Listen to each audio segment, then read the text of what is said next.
The shiur is dedicated L'zecha Nishmas Rachaleya Bas Chaim Tzvi. We are going to be studying a Perek in Yirmiyahu, Perek Lamed Hey.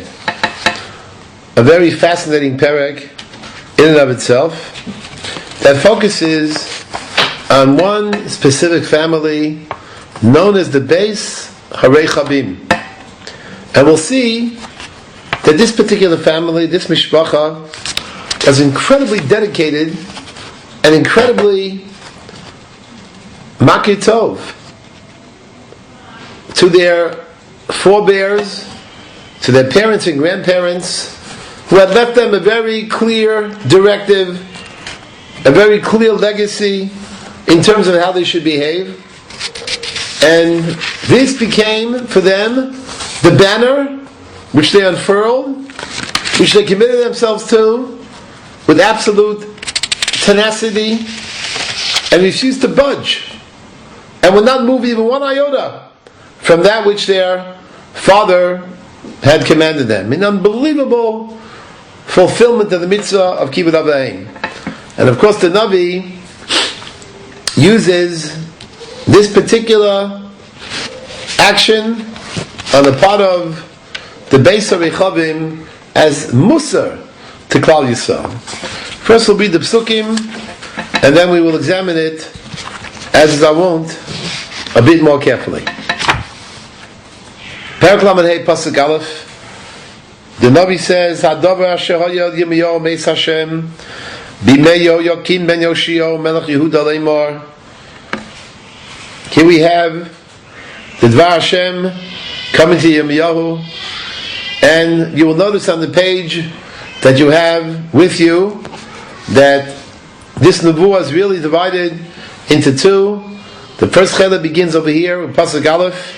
Hadavar shehayad Yirmiyahu meis Hashem bimei Yoyakim ben Yoshio melech Yehuda leimor.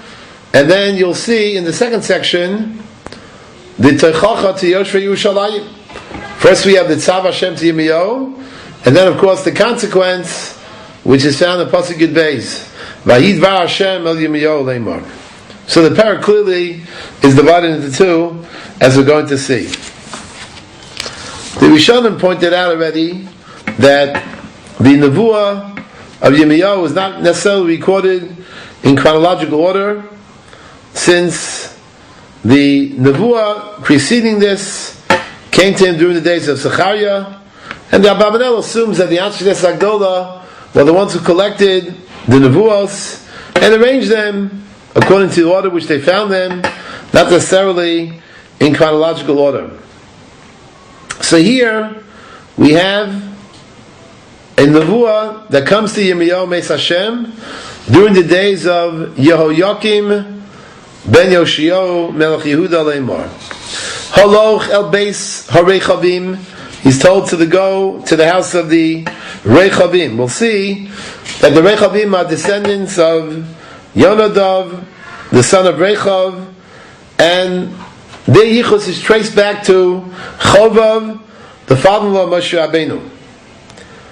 The Sifrei writes in Parshas Ba'aleischa that the father-in-law of Moshe Rabbeinu, Yisro, also had other names, Chovav, Ruel, Keni, Chayva, for example, Shechive v'Satorah, he loved the Torah, and the Navi tells us in Melachim Aleph, and we will refer to that in a little while, and perhaps we'll mention it right now. If one takes a look at the Psukim in Melachim Aleph, so there we speak about the Bnei Keni.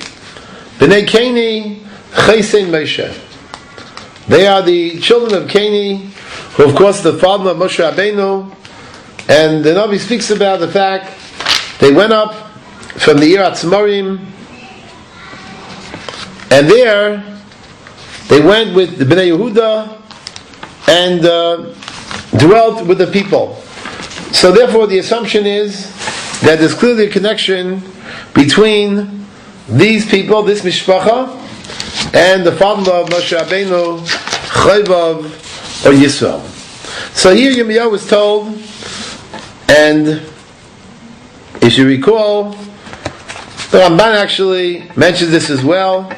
When Moshe Rabbeinu said to Chovav, Psukim that I found in Bamidbar, he told him, Bayom Moshe, Eluel Amiyodi Chaysim Moshe, Noisim Anachnu Al Makam Asher Amar Hashem, Oisei Yatein Lechem, L'cho Yitonu, that he should accompany them, Ki Hashem Diber El Torah Al Yisrael. And initially, he said, I don't want to go, Ki Al Artzi B'Molarati Yelech, and Moshe Rabbeinu then begged him, Vayomer Al Not Tazer V'Sonu, this is Bamidbar Perek Yud, Ki Al Ken Yadatach Hanosenu Bamidbar V'Yisrael Lanu Bein Noyim, don't leave us. And if you don't leave us, the Ramban understands the Shakal Vatari over there.